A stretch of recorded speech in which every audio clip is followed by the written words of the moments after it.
Have you ever heard of a man who defended a dying city with nothing but courage and faith against the greatest army of his time?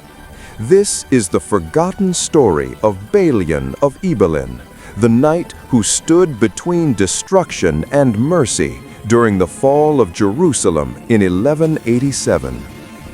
When the mighty Muslim general Salahuddin Ayyubi, Saladin, reclaimed the Holy Land, the Crusader kingdom was collapsing.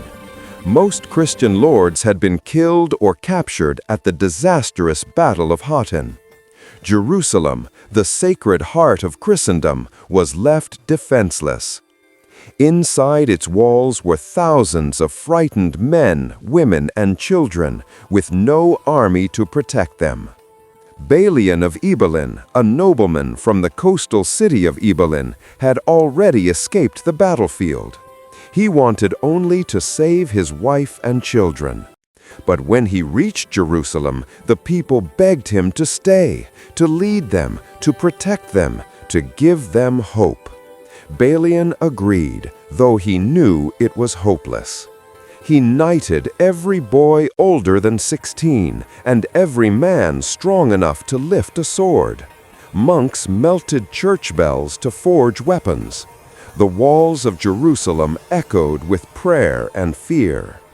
Outside the city, Saladin's massive army, tens of thousands strong, surrounded them like a sea of fire. The siege began. For days, arrows rained down, catapults smashed the walls, and the defenders fought back with desperate courage. Balian led from the front, covered in dust and blood, rallying his men with the cry, "Better to die for Jerusalem than live in shame." But he knew the truth. They could not win. So he made a decision that would shape history. Balian requested a meeting with Saladin. When the two men met, there was no hatred in their eyes, only respect. Balian said, "If you grant us mercy, I will surrender the city peacefully. But if not, we will destroy Jerusalem and die fighting." Saladin, known for his honor, paused. Then he gave an answer that still echoes through history. "I will not stain my victory with blood.